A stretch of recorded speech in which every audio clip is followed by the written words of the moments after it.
Ready to move to the next level in your product career? I'm Shobit from Intentional Product Manager. Join me as we discuss ways to help you stand out in your job search and your career so you can have more impact and make more money. Hey everyone, welcome to another episode of the Intentional Product Manager podcast. I'm your host Shobit Shug, and today I'm thrilled to welcome someone who's a business school classmate of mine first of all, but not only a seasoned product executive, former McKinsey consultant, and somebody who's consistently operated at the intersection of identity, data, and leadership strategy across big companies like Amazon and Oracle, and Chief Product Officer now at Bombora. Ajit Thupil. Ajit, welcome to the show. Thanks, Shobit. And I'll say one thing, thanks for calling it a seasoned leader rather than a veteran leader. It makes me feel old otherwise, which I already am. So thanks for referencing the seasoned part of it. Absolutely. I'll try to make few jokes about your age. Let's kick off with a couple of icebreakers, just some more casual questions. So how are you adjusting to our life between working remotely 95% of the time and now I believe you're 3 days a week in the office or 3 days a month? How does it work? So I went from 95% remote, which is COVID. I was with Amazon when the policy changed around coming into the office. So there was a lot more going into the office at that point, and then I transitioned to Bombora, where we are now three days a month in the office. I think for me at my current stage in life, it's been great to have the flexibility of like where I am, but also I joined Amazon when this was 2021, like peak, everything was shut down. I learned a lot, both from what I did and what I did not do about onboarding to a company where you are like intentionally remote. There it was because of the pandemic, but in this case, because we are intentionally remote, it's given me learnings that I've been able to take into my current role. For example, almost in every single call of mine, unless there's a bandwidth issue, you will see my camera on, right? And being able to communicate, having people not only kind of hear you but see you and kind of take some of those physical cues as well. Just little things like that. I think has are learnings that I've taken into what I do right now. But also, I think the just having that flexibility with managing everything that's going on in life, like having that opportunity, for example, and and not wanting to bring up age, but I had my physical therapy appointment this morning.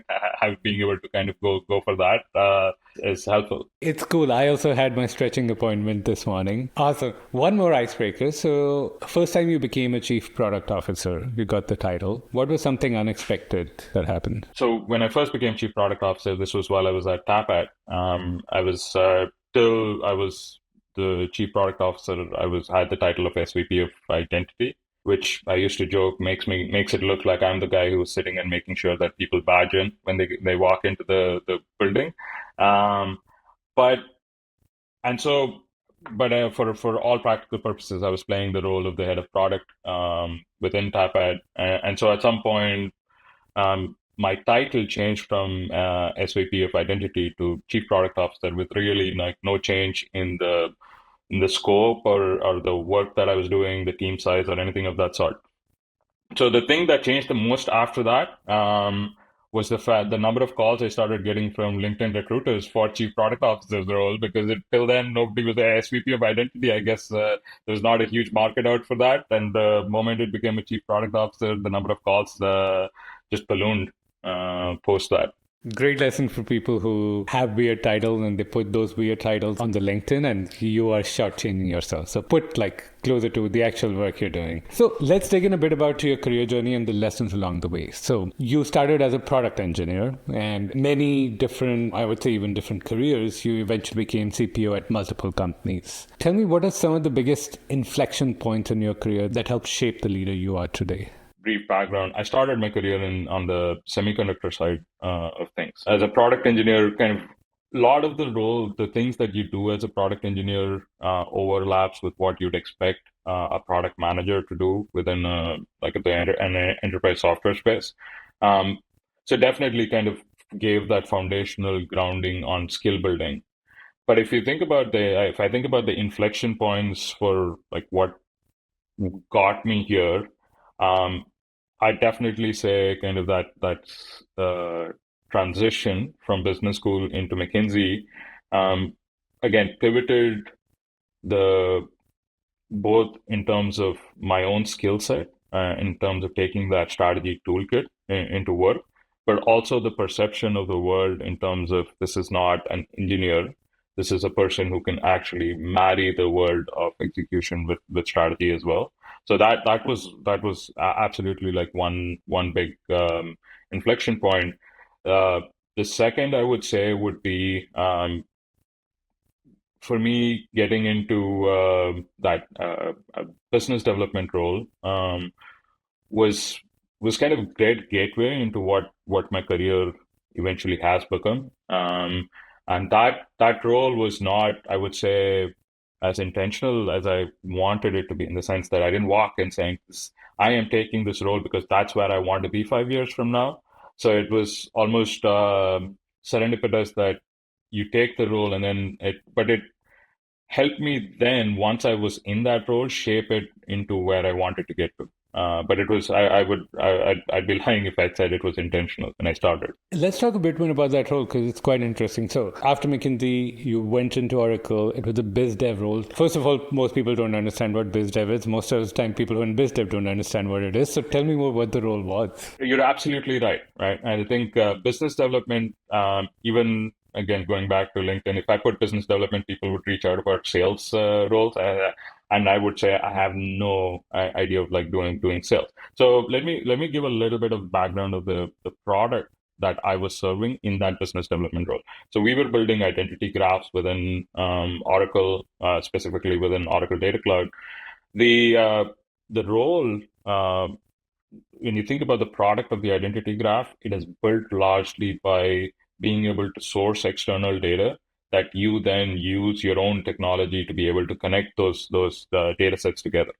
Now, so that product is so inherently dependent on being able to go and strike partnerships with external people to be able to have access to those foundational pieces of data.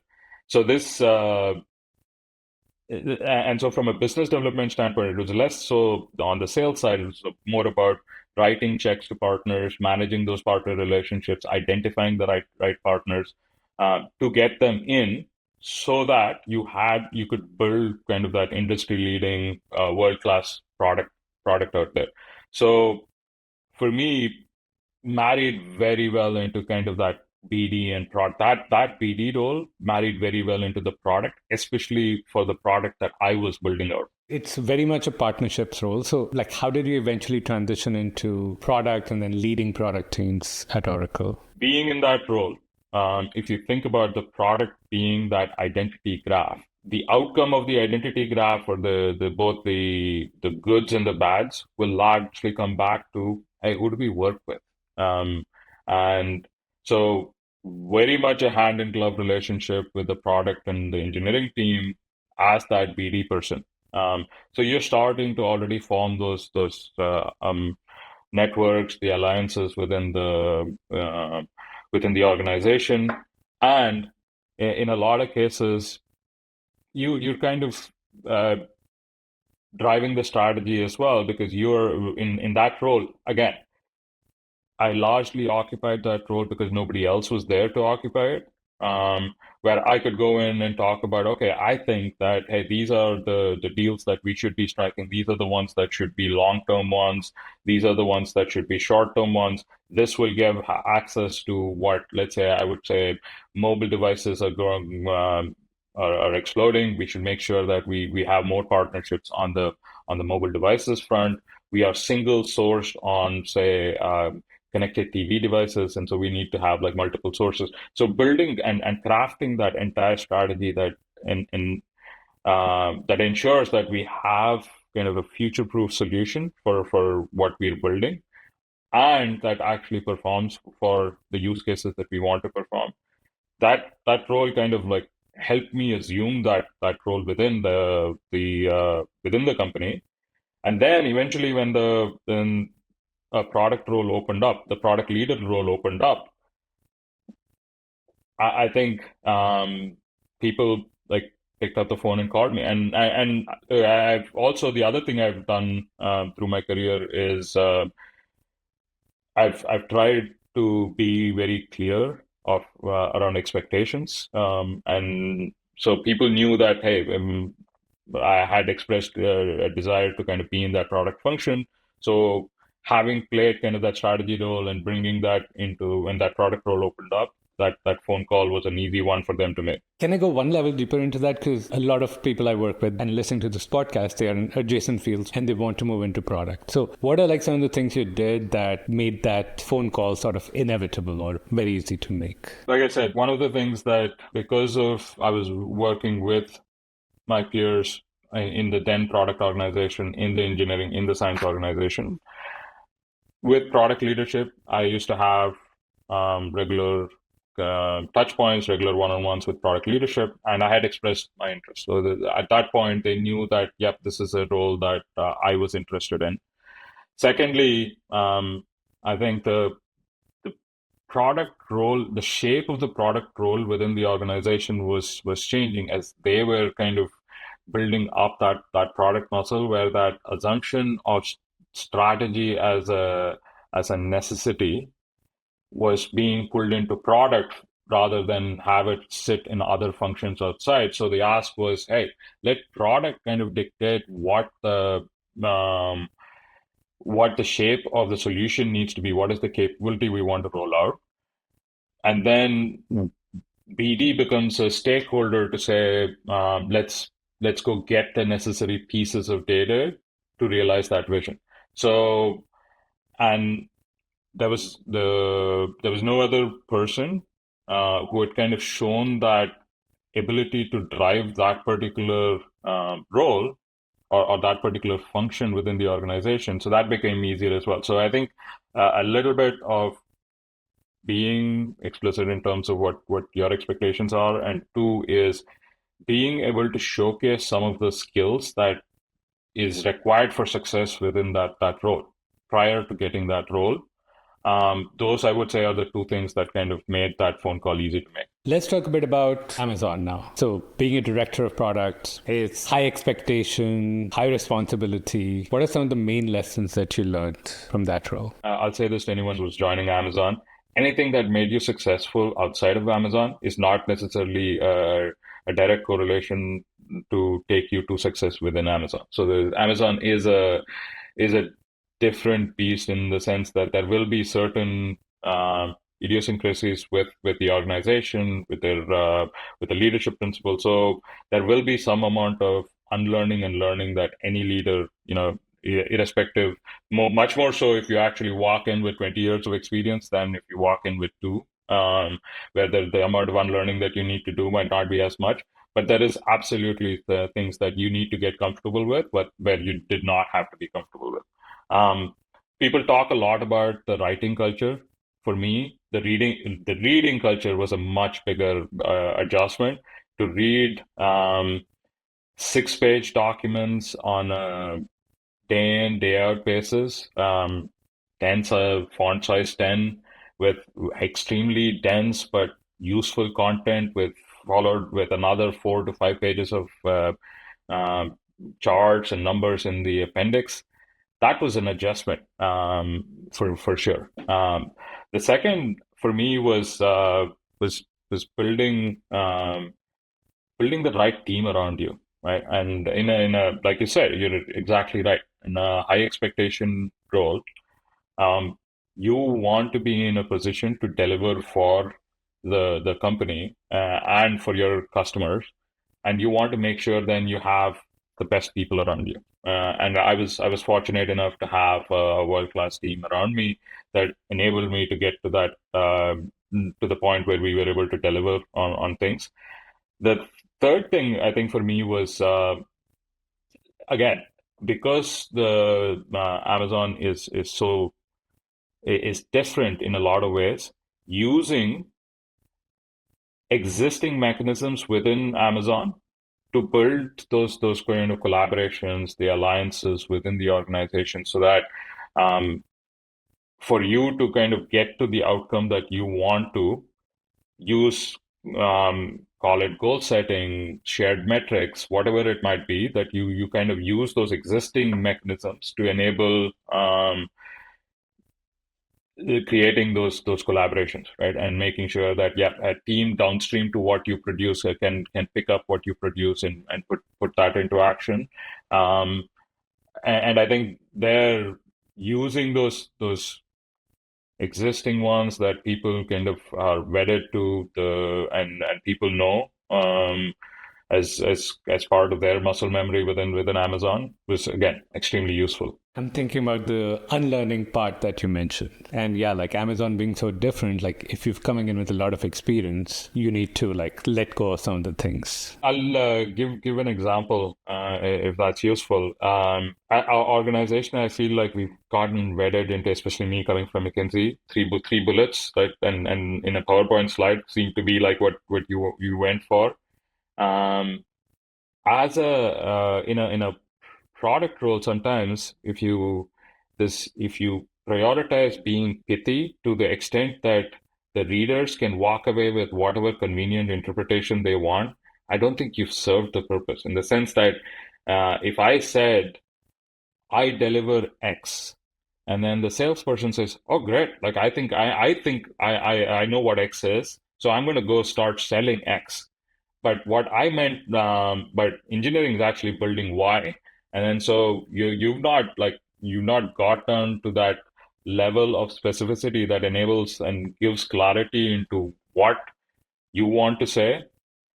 I think that was for example, like where you've operated on PowerPoint slides and three bullets, trying to be pithy and with the notion that you're being strategic, you lose the ability to be direct and specific of what you're actually delivering or what you're actually building and what do you want the reader to take away, which leaves nothing for debate after they've read it, right? So it's not like three people reading it will walk away with three different interpretations, and then you'll all come back 6 months later to argue about the same thing that could have been agreed upon 6 months before. So, Ajit, you've had to lead teams through pretty massive shifts. So, from Oracle to Tapad to Bombora, how do you think about aligning product and go to market, especially like with the CPO level roles? By the way, funny thing about Tapad, when my wife first heard about Tapad, she walked in and she said, "Hey, what is this company that works in your space called Thupil?" Thupil in Hindi means a slap, right? And I was like, "No, it's not. It's not Thupil. It's Tapad." So the other thing about being the product role itself, I think it takes different shapes within different organizations. And I've seen people who are so focused on kind of the engineering deliverable within the product, right? To say I'm working, the primary thing I do is wake up, I go into my Jira board, I'm prioritizing tickets, I'm working with them, I'm at the daily stand up, and then in other cases there have been talk about um, I've had organizations where product is about driving outcomes, and where it there it transitions a little bit in and can take different shape within the process itself about when you're thinking about outcomes. So for me, that role is much more interesting than the former one, where hey, if I'm only responsible for the engineering deliverable, not quite kind of like does not scratch the itch for me, right? And for me, I've always thought about like I want to be able to deliver outcomes. So, and I've encouraged my product managers to absolutely think about that every single time. For example, if you're building a platform, if I have a product manager that's building a platform on which, say, you have feature teams that are building features, if I ever hear a product manager say, "I am done," on the platform product manager, "I am done with mine," my question is, but what does that mean? That doesn't change anybody's life. There's no client who's waking up tomorrow saying that my life is so much better now than you have delivered this than yesterday. So till we actually um, uh, get to get to that outcome, we've not delivered the promise of even what you put. So in either you have to be working with your like the feature teams to be saying for getting adoption, almost they are your customers that you should be trying to push it with them, or let's align vertically to make sure that when as we are building out these platform ideas, we've already lined up 2 or 3 use cases that will have an impact for clients downstream. So that is absolutely like been an area that I have tried to in my product career make sure that I don't fall into the trap of like, hey, I'm done with mine, so I don't have to worry about like what happens next. We used to call it focus on landing, not launching. This is an example of that pithy thing that might be too abstract. It does resonate with me, right? And absolutely, I think the idea of you should be like I mentioned even earlier, you should be asking yourself, like, if your primary stakeholder is the customer, what can the customer do today that they couldn't do yesterday? And are you able to state that or not? And you should be able to draw a line from what you are building to that answer. It might not be a straight line. It might be you might have to go zigzag, but you should be able to draw that arc between the 2 points. With that, why don't we talk a bit about career growth? Probably like the number one topic for people who are watching this video or just listening to the podcast. So one of the challenges we see is product managers sort of get stuck in mid-level roles. They're senior-ish. They're trying to make a transition to, let's call it product leadership, leading teams of PMs, going to CPO level. What advice would you have for someone trying to go from, let's say, IC to a product leader, let's call it running a team of PMs? I say this to anybody first who wants to become a leader of people. It is a lot more glorified than it needs to be, right? Like, and it is. I wouldn't call it a calling. I wouldn't go as far as that, but you can be extremely successful and you can be extremely impactful being an IC. So if that's a choice you want to make, you absolutely can, and you should go down that path. And I've seen people do that as well. Right? It's a personal choice that they've made, and they've kind of like wedded themselves. And again, hasn't come at a cost of their ability to drive impact. With people who want to get more strategic, wherein they want to kind of get to that point where they get to that product leadership space. I'd say a few different things, and one of them might be a little bit controversial in some sense. Firstly, I would say start thinking about shaping solutions, right? Look beyond the tip of your nose.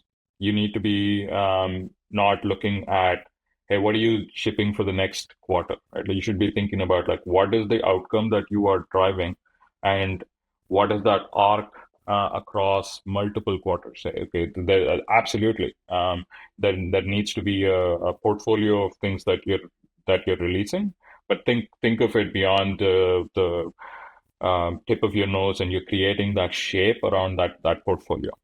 Second, I would say is, in a lot of cases, that vision can look really nice, but as a leader within the organization, I am asking myself, hey, are we set up to succeed in this or not? Like, are we? Can we actually get to this vision? The vision looks great, but if I don't see a pathway to actually getting to that endpoint, then it's no good. So help your leaders understand, not only like set the vision, but also help them realize, okay, here are the things that I think we need to put in place that will get us to that outcome. And there people I think might feel like, hey, isn't that like a little bit like project management and doesn't feel so much so strategic? But I think a strategy without a pathway to get there kind of is lost. So it becomes a little bit more of one of those strategy consulting slide decks that starts gathering dust in some shelves, right? So being able to get to that being able to dictate and get to that outcome is one. Third, I'd say is this is maybe like a controversial point of view that I've brought up to a few of my people that I've worked with as well. Make sure that the place is right for you. Is this where you want to, where you can make that transition? And here is the question that I have brought up. If you're one of the early PMs in a startup and you've kind of grown up within that organization, there is a world in which it is like a parent looking at a child. Like, my son's now 12 years old. I will still remind him to like wear his jacket or tie his shoelaces or whatever, right? And it's the same thing for organizations, right? I don't know if I see this person being the chief product officer. Maybe you are doing all of that, but it almost feels like I've seen this person struggle with tying the shoelace in the product parlance, right? And say, how this person's going to be sitting at the table talking to my board. I don't know if that's the right thing. And so it's almost organizations might be, I'm probably better off bringing an outsider than like elevating from within. And and sometimes I've seen people not wanting to see that, right? It's almost like, yep, there's a certain level of comfort. I've been in the organization. I know these people, and you want to get to that bigger role, but you're not truly reflecting and seeing that, hey, maybe this organization is not where there is that realization that I can be that person. And then sometimes in those cases, it's better off kind of going out and coming in. And I gave startup as an example for this, but I've seen that even with large organization. And used to happen with Amazon a lot of times. People were stuck in that L7 level for years. In some cases, you're talking 4, 5, 6 years. Go out, spend a couple of years as a senior leader outside the organization, and then come back in that at that L8 director or above level. And I'm not saying that everybody should be en masse quitting and trying to go down that path, but I think that it is important that people reflect on why they are or where they are. Sometimes the impressions you've built up early on cause some sort of a glass ceiling almost at that company, but it might be open if you go out and come back with like other people looking at you with fresh eyes. And it gives the organization also to grow up, right? In some ways, and to grow and widen their mentality to say, hey, this person, maybe it was me that I couldn't see them in that entire role, what they can deliver. So it falls a little bit upon them to kind of have that growth within the organization to say as well, like, yep, hey, maybe this person coming back in that new role, they can absolutely deliver on what I'd expect from them. I'll ask you one more question, then we'll move to some quick rapid fires. So you've coached many PMs. What separates the top 1% to top few versus everyone else? I look for this with almost everybody that I hire, which is they have to be curious. In a way, I've done this in a few different interviews with some success. Is I'd walk into the interview with a graph, with some notion of what the x-axis and y-axis is, and I'll have the person ask me questions where I'm not looking for an answer. I'm just trying to assess, like, hey, is this person comfortable with data? Is this person like immediately curious about, like, what they're seeing within the data? What kind of questions am I getting back? Depending on, say, the X and Y axis themselves, the shape that they're seeing, is it going up, going down? Are they seeing some sort of cyclicality within the graph that kind of prompts other questions? So that curiosity, I think, is absolutely like something that separates folks from like good to bad. I think you have to combine that though with some amount of ability as well. I can if I spent the entire day asking questions but with no ability to answer those, I don't think that works either. I think you have to combine that curiosity with some ability to kind of go and get to those answers. So I think those two, if you can combine that, man, I say this to a lot of people. You kind of future proof. It doesn't matter where the industry is going or where the world is going, because you can combine those two skills to really make yourself invaluable in wherever the world is going, right? So I'd say those are, and in a lot of organizations, like you mentioned, transformations happen. You have to, where you start in 4 years, you might have to transition different times.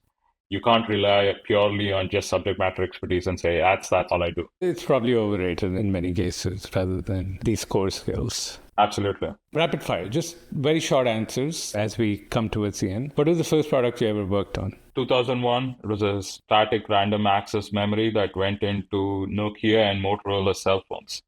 Love it. For those who are like really young, those were cell phones that existed and still exist. Yeah, the Razer was, Razer had one of our chips. The Motorola Razer had one of our chips. Awesome. A product that inspires you today? I don't think anybody in this world can go through their LinkedIn feed without listening or hearing about agents. Been geeking out on kind of these low code, no code platforms to see whether we can get to, if product teams can get to driving outcomes and delivering outcomes for our customers with minimal effort outside of like that product teams themselves. So I think, so one of the things that I've been trying to play around is called Crew AI. There's tons of these. This is the one that I am most recently playing with. It's called Crew AI, CREW. One thing you wish product managers would stop doing or stop talking about? I would say committing to timelines without working with all stakeholders and trying to give the easy answer versus the tougher answer to say, hey, let me go find out. Most useful leadership book or podcast that you've come across? Most recently, I read this book by Claire Hughes Johnson. She was the COO at Stripe. So it's called Scaling People. It's not like a product manual, but as a leader, this is about being able to set up the machinery that where the organization can run well past your role within that organization as well. Your superpower as a product leader? So again, this is what I've been told. The ability to marry the details with the big picture. So in essence, being able to look at a spreadsheet, kind of get down to probably a level of detail within that spreadsheet, but then quickly be able to dial that back into how that number that you're seeing in cell D25 is going to impact business and what that is going to drive, like being able to marry that quickly. I think that's been like something that's helped me. And then last but not least, what does success really mean to you now? I think where I am and coming full circle around age, I would say at this point it is balance, finding balance across both the personal and the professional fronts, I think would be what success looks like. Ajit, first of all, thank you so much. This was incredible. Thank you for sharing your story, insights, and your vision. Thank you, Shobit. I think we are in a very interesting time in terms of where we are within the industry. Product managers have a large role to play. And I think potentially a larger role to play if they kind of embrace some of like the direction and where things are going. I talk to my PMs all the time about you need to be a little paranoid to the extent that it is not debilitating, but it kind of injects that hunger and curiosity for you to get the organization and yourself to a better place. So I think what you're doing and the community that you are speaking to, I think I'm looking forward to where we can move things forward. I appreciate it. And I agree, like back to your point on being curious. Stay curious, don't get paranoid, and keep learning. For anyone who wants to follow along your journey or connect, what's the best place to find you? LinkedIn, always a great medium. Thank you again, Ajit. And to our listeners, if you enjoyed this episode, don't forget to subscribe, to write a review. We read all your comments, respond to it, share, and until next time, keep following and stay intentional. Hey, be sure to check out our website at intentionalproductmanager.com to see how you can level up in your career.